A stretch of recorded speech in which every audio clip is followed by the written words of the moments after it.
Investment in securities market are subject to market risks. Read all the related documents carefully before investing. एक सवाल जो कि अक्सर मुझसे पूछा जाता है, लगभग हर दिन कोई ना कोई व्यक्ति तो ये सवाल कर ही लेता है कि भाई शेयर बाजार में कितना पैसा डालना चाहिए, या हमने इतना पैसा डाला हुआ है, क्या काफ़ी है या और बढ़ाएं, या सवाल ये है कि इतना रुपया कमाने के लिए कितने रुपए लगाने पड़ेंगे। इस तरह के सवाल लगातार लोग पूछते रहते हैं, लेकिन कभी भी इसका भरोसेमंद उत्तर नहीं प्राप्त होता। अगर आपके मन में भी यह सवाल कभी उठा है तो आज का वीडियो आप ही को समर्पित है।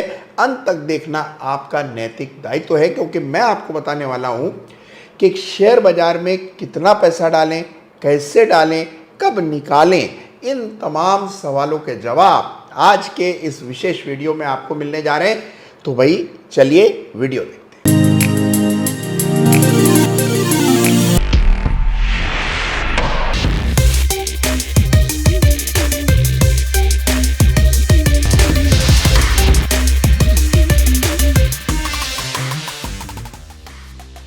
नमस्कार, जय श्री राम।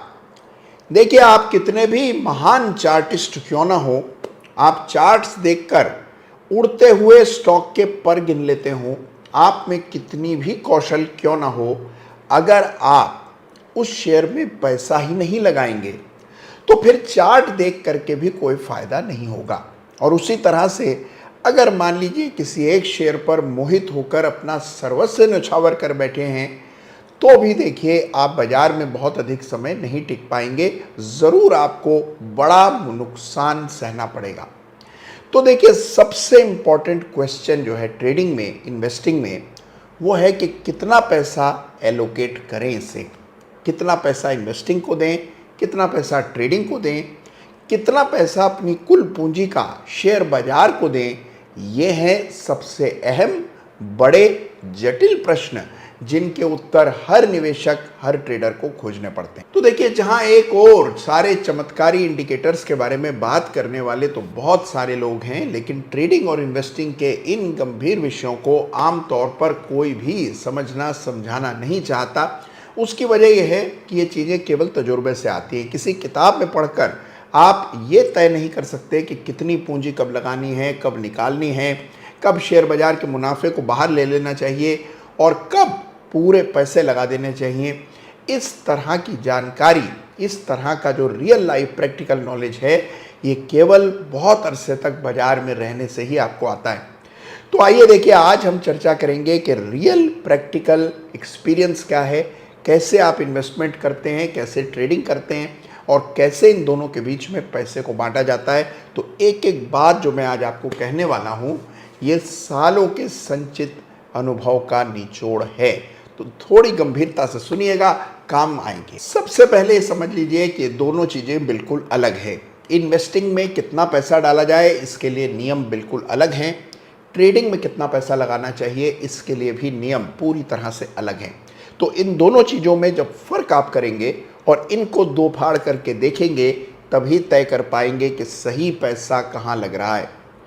अब आइए सबसे पहले बात करते हैं इन्वेस्टिंग की। देखिए, इन्वेस्टिंग एक ऐसी चीज़ है जिसमें आप जितना पैसा डालें उतना कम है, यानी आप अपना मैक्सिमम इन्वेस्ट करेंगे तभी मैक्सिमम रिटर्न्स आएंगे। इन्वेस्टिंग में मैंने पाया है, मेरा अनुभव ये कहता है कि आम तौर पर हर व्यक्ति अंडर इन्वेस्टेड होता है, यानी जो उसका पोटेंशियल है, जो उसमें दम है, जो ताकत है, उसके मुकाबले हमेशा थोड़ा सा कम ही निवेश कर पाता है। कोई ना कोई संकोच रह जाता है और कई सारे पारंपरिक एसेट्स ऐसे हैं जिसमें हम बड़ा पैसा दिल खोल करके लगा देते हैं। इक्विटी यानी कि शेयर बाजार में पैसा लगाते समय हमेशा मन में कहीं ना कहीं एक जोखिम का डर रहता है। इसी वजह से इन्वेस्टमेंट में लोग पैसा कम डालते हैं और ट्रेडिंग में अपने बूते से ज़्यादा पैसा डालते हैं। इस सच्चाई को समझिए, इन्वेस्टमेंट में अपनी ताकत से कम और ट्रेडिंग में अपनी ताकत से ज़्यादा पैसा लगाना आम तौर पर सभी की परेशानी की मुख्य वजह है। तो देखिए बात साफ है कि इन्वेस्टमेंट में भरपूर पैसा लगाइए, दम लगा करके लगाइए, एड़ी चोटी का दम लगा दीजिए, कोशिश करिए ज़्यादा से ज़्यादा पैसा डालेंगे तभी ज़्यादा से ज़्यादा आपको रिटर्न्स आने वाले समय में मिलेंगे। और लगातार नियमित निवेश करते रहना। एक पुरानी सोच है और एक थ्योरी है कि आप 100 में से अपनी उम्र को घटा दें, जो संख्या आती है उतना फीसदी पैसा आपका इक्विटी में यानी शेयर बाजार में होना चाहिए, और जो आपकी उम्र है उतनी फीसदी पैसा डेट में, सेफ एसेट्स में होना चाहिए। लेकिन इसको शायद ही कोई इस्तेमाल करता हो, इम्प्लीमेंट करता हो। कोशिश ये करनी चाहिए कि आप अग्रेसिवली शेयर बाजार में पैसा डालें, और भारत जैसे बाजार में जहां तेजी से विकास हो रहा है, विस्तार हो रहा है, वहां पर अगर आप शेयर बाजार में अग्रेसिव एलोकेशन नहीं करेंगे तो पैसा नहीं बनेगा। तो अग्रेसिव एलोकेशन का अर्थ क्या है कि आप इक्विटीज़ में पैसा डालें। अगर आप शेयर बाजार को समझते हैं, चार्ट्स देखना जानते हैं, जो कि इस चैनल के दर्शक तमाम जानते हैं, तो स्वयं से मध्यम से लंबी अवधि के लिए निवेश करें और ज़बरदस्त पोर्टफोलियो बनाएं और उससे जनरेट करें बाजार के मुकाबले ज़बरदस्त अल्फा। अगर आपको लगता है कि नहीं, ये मेरे बस का रोग नहीं है, चार्ट्स नहीं देख पाऊंगा, शेयर का चुनाव नहीं कर पाऊंगा, तो म्यूचुअल फंड हैं, ईटीएफ्स हैं, कहीं पर भी पैसा डालें, लेकिन शेयर बाजार के इस अवसर को, इस अपॉर्चुनिटी को हाथ से जाने मत दीजिए। एग्रेसिव एलोकेशन कीजिए। अगर आपकी कम उम्र है, ज़्यादा पैसा डालिए। आपकी उम्र थोड़ी बढ़ गई है, थोड़ा कम पैसा इक्विटी में और ज़्यादा पैसा सेफ एसेट्स में डालिए। ये बेसिक कॉमन सेंस है जो आपको भी समझना होगा। और सच पूछिए तो शेयर बाजार का विकल्प भी कोई नहीं है। यानी अगर आप सोचें कि चलो मैं शेयर बाजार में पैसा नहीं डालता, तो सवाल यह है कि डालेंगे कहाँ। बहुत कम विकल्प बाकी हैं। आप देख ही रहे हैं कि प्रॉपर्टी में निवेश करने की जो थ्रेशोल्ड है, यानी कि जो सीमा है, वो बढ़ती चली जा रही। प्रॉपर्टी इतनी महंगी हो गई। तो अगर आप सोचते हैं कि प्रॉपर्टी में निवेश करूंगा तो उसके लिए ढेर साधन चाहिए। अगर आप सोचते हैं गोल्ड में इन्वेस्ट करूंगा, तो गोल्ड का भाव भी आप देख रहे हैं कि लगातार बढ़ रहा है, और फिर गोल्ड तो केवल एक ही एसेट है। तो अगर आप डाइवर्सिफिकेशन का बेनिफिट चाहते हैं, अगर आप चाहते हैं ज़बरदस्त रिटर्न, आप चाहते हैं कि देश की इकॉनमी, अर्थव्यवस्था में जो ये नई गति है, इसका लाभ आपको हो, तो आपके पास शेयर बाजार के अलावा सच पूछिए तो विकल्प भी कोई खास नहीं है। इसलिए शेयर बाजार में निवेश करना न केवल एक विकल्प है बल्कि एक मजबूरी भी है। अग्रेसिव एलोकेशन करेंगे तभी आपको मीनिंगफुल अपसाइड देखने को मिलेगा। अब देखिए, ये बात बहुत काम की है। कितने ही ऐसे एचएनआईज को मैं जानता हूँ, यानी कि बड़े धनी लोगों को जानता हूँ, जिनके पास पैसा तो अपरंपार है, लेकिन उनके शेयर बाजार में पैसे लगे हैं बहुत ही कम। मान लीजिए किसी व्यक्ति के पास 5 करोड़ रुपए की पूरी संपदा है, और इस 5 करोड़ रुपए में से उसने मात्र 5 लाख रुपए शेयर बाजार में लगाए। अब किसी के लिए 5 लाख बहुत बड़ी रकम हो सकती है, सुनने में लगता है कि बड़ा भारी निवेश किया है, लेकिन 5 करोड़ रुपए की इन्वेस्टेबल कैपिटल वाले व्यक्ति के लिए 5 लाख रुपए कुछ भी नहीं होते हैं।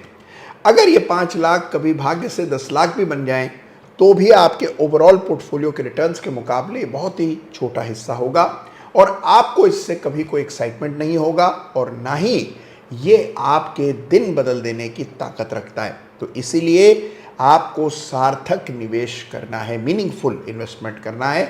अपनी साइज के हिसाब से एक बड़ा फीसदी उसका शेयर बाजार में बतौर निवेश जरूर करें। अगर आप ऐसा करेंगे तभी आपको स्टॉक मार्केट का जो असली मैजिक है उसका आनंद, उसका आपको अनुभव होगा। और अब आते हैं ट्रेडिंग पर। देखिए, अब अक्सर लोग इसमें कंफ्यूज हो जाते हैं। ट्रेडिंग और इन्वेस्टिंग की अपनी कैपिटल को मिक्सअप कर देते हैं। इन्वेस्टमेंट करते समय संकोच करते हैं क्योंकि लंबा जेस्टेशन होता है। लगता है अरे यार 3 साल के लिए, 2 साल के लिए निवेश करना पड़ जाएगा। ट्रेडिंग करते समय बिल्कुल हाथ खोल करके निवेश करते हैं, ट्रेड करते हैं, क्योंकि लगता है कि बस अभी पैसा डाला, देखो तुरंत डबल होकर आएगा। तो देखिए, अब इस बात को डिटेल में समझते हैं। मान लीजिए आप चाहते हैं कि ट्रेडिंग में पैसा लगाना है, तो कितना पैसा लगाया जाए, इसको समझने के लिए ज़रूरी है इस बात को जानना कि ट्रेडिंग एक बिजनेस है। बिजनेस में कोई भी व्यक्ति आवश्यकता से अधिक पैसा नहीं लगाता। जितना ज़रूरी है बस उतना ही पैसा लगाया जाता है। यहाँ पर ज़्यादा पैसा लगाने से ज़्यादा खतरा पैदा होता है। तो ट्रेडिंग में बिल्कुल हाथ खींच करके पैसा लगाया जाता है। जो आपका इंटरेस्ट है, जो आपका टारगेट है, जो इनकम आप चाहते हैं, जो रिस्क आप बेयर कर सकते हैं, उसी को ध्यान में रखते हुए ये तय करना है कि कितनी पूंजी से काम चल जाएगा। और देखिए, सबसे ज़रूरी बात जिसको लोग बिल्कुल भी नहीं समझते हैं वो ये है कि जब कभी आप ऑप्शंस में काम कर रहे हैं, फ्यूचर्स में काम कर रहे हैं, तो आपको लेवरेज मिल रहा है। लेवरेज भी एक तरह की पूंजी है, आपकी न सही बल्कि एक प्रीमियम देने के बाद एक कर्जे पर वो पूंजी आपको मिल रही है। मिसाल के तौर पर अगर आप एक निफ्टी का ऑप्शन बाय करते हैं तो निफ्टी के ऑप्शन की कॉन्ट्रैक्ट वैल्यू 9 लाख रुपए के आसपास है, यानी कि 9 लाख रुपए की पोजीशन आप बना रहे हैं। ये बात ठीक है कि आपने तो केवल एक मार्जिन दिया है या केवल प्रीमियम अदा किया है, इस वजह से आपको महसूस नहीं होता कि आप कितनी बड़ी पोजीशन बना रहे हैं। एक निफ्टी का लॉट 9 लाख रुपए की पोजीशन है और इसका अर्थ ये है कि ये जो रिटर्न आएगा आपको, ये 9 लाख रुपए के अनुपात में आने वाला है। तो इस चीज़ को समझना बेहद इंपॉर्टेंट है। तो अब देखिए, ट्रेडिंग में किस तरह से पैसा एलोकेट किया जाता है। मिसाल के तौर पर आपने एक सिस्टम बनाया है, एक स्ट्रैटेजी पर आप काम कर रहे हैं। उस स्ट्रैटेजी को बनाने के लिए उसमें मान लीजिए एक कॉल खरीदनी पड़ रही है, एक पुट खरीदनी पड़ रही है, या एक कॉल बेचनी पड़ रही है और एक पुट भी आपको बेचनी पड़ रही है। तो उसका जो कंबाइंड आपको मार्जिन देना है वो है पैसा जो आपको लगाना पड़ेगा। लेकिन इस पैसे से ज़्यादा इंपॉर्टेंट ये बात है कि किस तरह का खतरा मोल लेना पड़ेगा। ट्रेडिंग में याद रखिए, इस बात पर फोकस्ड न रहें कि आपने कितना पैसा ट्रेडिंग अकाउंट में डाला है, इस बात पर फोकस्ड रहें कि कितने रुपए का खतरा आपने ले रखा है। जितना आप खतरा ज़्यादा लेंगे उतना ज़्यादा रिटर्न आएगा। तो याद रखिए कि ट्रेडिंग में इन्वेस्टेबल अमाउंट, यानी कि आपने कितने का इन्वेस्टमेंट किया है, इससे ज़्यादा तरजीह देनी है इस बात को कि आपने कितने रुपए का रिस्क लिया है। अब मैं आपको बताने जा रहा हूं कि ट्रेडिंग में कैपिटल एलोकेशन का गोल्डन रूल क्या है। ट्रेडिंग में कैपिटल एलोकेशन का गोल्डन रूल, जो कि चोटी के ट्रेडर से लेकर जितने भी पेशेवर ट्रेडर हैं सब इसका इस्तेमाल करते हैं, वो ये है कि अगर आप ट्रेडिंग कर रहे हैं तो पैसा लगाना है परफॉर्मेंस के आधार पर। जी हाँ, अंधाधुन पैसा नहीं लगाना, एक कोई बड़ी रकम मन में सोचकर पैसा नहीं लगा देना। ये भी मत सोचिएगा कि भाई ठीक है, अगर मैंने 1 लाख रुपए लगाया और ये रिटर्न आया, सोचो अगर मैंने 10 लाख लगाए होते तो क्या आता। इस तरह के ख्वाबी पुलाव नहीं बनाने। आपको करना ये है, ये सोचना है कि जो आपकी परफॉर्मेंस आ रही है उसके आधार पर कैपिटल को बढ़ाते चले जाना है। मिसाल के तौर पर आपने मान लीजिए 1 लाख रुपए से शुरुआत की। जिस तरह का रिस्क आप 1 लाख रुपए के कैपिटल पर ले रहे थे, उसमें आप निरंतर 3 महीने से अच्छा खासा सफलता हासिल कर रहे हैं। तो अब आपको अधिकार मिल गया है कि इस कैपिटल को आप बढ़ा सकते हैं। तो 1 से 1.25 पर लाइए, फिर 1.25 से 1.5 पर लाइए, 1.5 से 2 पर लाइए। धीरे धीरे धीरे धीरे करके इस कैपिटल को बढ़ाते रहिए। कैपिटल से भी ज़्यादा, जैसा मैंने आपको कहा, फोकस्ड रहना है रिस्क पर। तो मान लीजिए आप पहले जब ट्रेड लेते थे तो एक ट्रेड में 1000 रुपये का खतरा मोल लेते थे। तो अगला ट्रेड जब आप लेंगे, क्योंकि अब आपने कैपिटल बढ़ा लिए, तो उसको 1000 से बढ़ाकर 1200, फिर 1500, फिर 1600, धीरे धीरे करके अपने रिस्क को बढ़ाते चले जाएंगे अगर आपको सफलता निरंतर मिल रही है और आपकी स्ट्रैटेजी ठीक काम कर रही है। अब मान लीजिए कोई वक्त ऐसा चला कि आपको नुकसान आने लगा। जैसे ही नुकसान आया, आप देख रहे हैं कि आपकी स्ट्रैटेजी लड़खड़ा रही है, आपका कॉन्फिडेंस कम हो रहा है, उसी समय सबसे पहला काम करें कि जो 1500-1600 रुपये का रिस्क आप हर ट्रेड में ले रहे थे उसको धीरे धीरे करके कम करने लगें। यानी 1600 से घटाकर अगले ट्रेड में 1500, फिर 3-4 ट्रेड में 1500, फिर घटा करके 1400। यानी अगर आपकी परफॉर्मेंस अच्छी नहीं आ रही तो अपने रिस्क को घटाते रहें। जब परफॉर्मेंस अच्छी आने लगेगी तो रिस्क को पूरी तरह से बढ़ाने लगेंगे। ऐसा कर लेने से आप अच्छे समय पर ज़्यादा पैसा लगाकर ट्रेड कर रहे होते हैं, और जब समय आपके विपरीत चल रहा होता है तब आप कम समय लगा करके ट्रेड कर रहे होते हैं। अच्छे ट्रेडर को इंसेंटिव मिलता है और ख़राब ट्रेडिंग को डिसइंसेंटिव इस मॉडल से मिलता है। और एक चीज़ ठीक से समझ लीजिए कि ट्रेडिंग में कोई छोटा बड़ा नहीं होता। ट्रेडिंग में सबसे बड़ा मानक है आपकी कंसिस्टेंसी, आपकी सफलता। अगर आप लगातार छोटा रिस्क लेकर बड़ा रिटर्न ला रहे हैं, ये काम आप कई दिनों से, कई सालों से कर रहे हैं, तो आपकी साइज़ धीरे धीरे खुद ब खुद बढ़ने लगती है। जो भी आपका स्टार्टिंग पॉइंट रहा हो, धीरे धीरे आपकी क्वांटिटी साइज बढ़ जाती है। तो याद रखिए, किसी के भी बड़े स्क्रीनशॉट से प्रभावित नहीं होना है। जो जिस तरह की ट्रेडिंग कर रहा है उसे करने दीजिए। आप वही कीजिए जिसमें आपको कंसिस्टेंट रिजल्ट्स आ रहे हैं। ज़रूर आपकी संख्या, आपकी वैल्यू, आपकी क्वांटिटी आज कम है, लेकिन हर ट्रेडर की शुरुआती दौर में क्वांटिटी कम होती है और उससे आपको बिल्कुल परेशान नहीं होना है। तो ये ना सोचिए कि बड़ा पैसा तो तभी बनेगा, जॉब में जो सैलरी मिल रही है उतना पैसा तो मैं तभी कमा पाऊंगा जब मैं बहुत बड़ा पैसा लगाऊं। ऐसा बिल्कुल नहीं है। शुरुआत कीजिए, सफलता मिलेगी, सफलता मिलेगी, मनोबल बढ़ेगा, और मनोबल बढ़ेगा तो अपने आप अच्छी क्वांटिटी ट्रेड करने लगेंगे। लेकिन उसका अधिकार पाना ये बहुत ज़रूरी है। You have to earn the right to trade large quantities, ये बात याद रखिएगा। तो बड़ी क्वांटिटी से शुरुआत कतई नहीं करनी है। एक चीज़ जो सभी को मेरी अपील है, कभी भी ट्रेडिंग में और इन्वेस्टिंग में भी आप कर्जे पर लिए हुए पैसे से ट्रेडिंग न करें। ये बहुत ज़रूरी चीज़ है। कई सारे लोग, मुझे पता लगता है कि भाई अपनी जो कैपिटल है, कोई एसेट है, उसको मॉर्गेज करके उससे ट्रेडिंग कर रहे हैं। इससे आपको सचेत रहना है, बचना है। ट्रेडिंग आपकी एक्सेस लिक्विडिटी से की जाती है।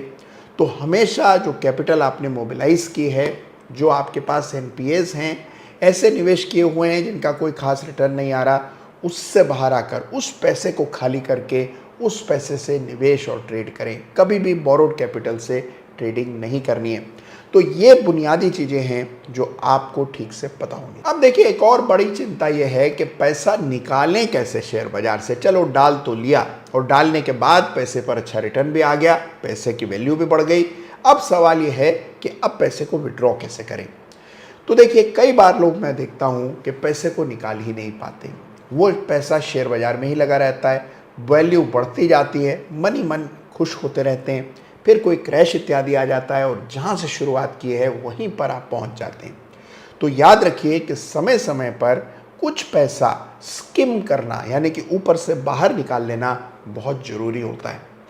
ट्रेडिंग में भी ट्रेडिंग प्रॉफिट्स को नियमित रूप से विड्रॉ करना बहुत ज़रूरी है, क्योंकि after all trading is your profession, और इसी प्रोफेशन से आपके खर्चे, आपके सारे जीवन पोषण के लिए जो पैसा चाहिए वो भी आपको इसी ट्रेडिंग से निकालने हैं।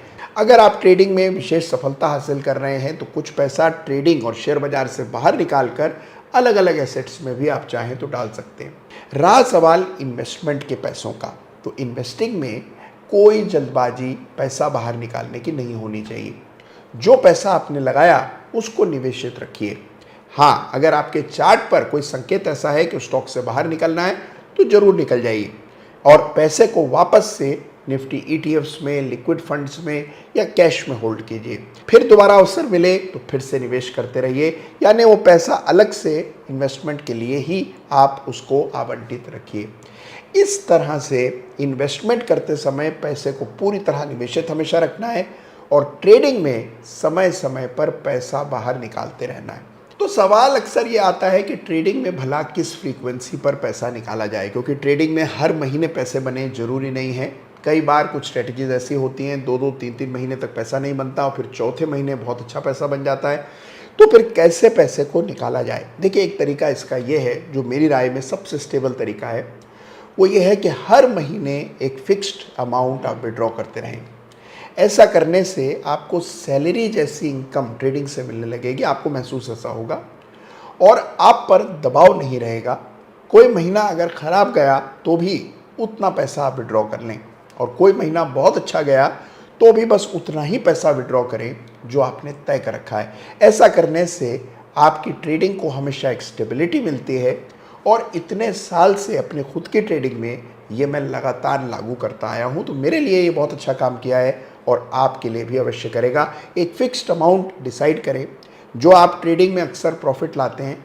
मान लीजिए आप अपने 2 साल के, 3 साल के ट्रेडिंग के प्रॉफिट्स पर मंथ कितने आते हैं उसको देखिए, और उस हिसाब से तय करिए कि हर मंथ आपको कितना पैसा विड्रॉ करना चाहिए। तो ट्रेडिंग में से निरंतर अपने प्रॉफिट्स को बाहर निकालना बहुत ही ज़रूरी है। और हाँ, जाते जाते देखिए, एक बात और आपसे कहना चाहता हूँ कि जितने भी सफल ट्रेडर आज तक मुझे जीवन में मिले हैं, सब अपनी ट्रेडिंग की इनकम का कुछ ना कुछ हिस्सा ज़रूर किसी न किसी अच्छे नेक काज के लिए इस्तेमाल करते हैं। तो अगर ईश्वर ने आपकी मनोकामना सुन ली और आप कद्दावर बड़े ट्रेडर हो गए, बड़े न भी हुए तो सफल ट्रेडर हो गए, तो याद रखिएगा कुछ हिस्सा अपनी ट्रेडिंग की इनकम का ज़रूर किसी समाज कल्याण के काम में ज़रूर लगाइएगा।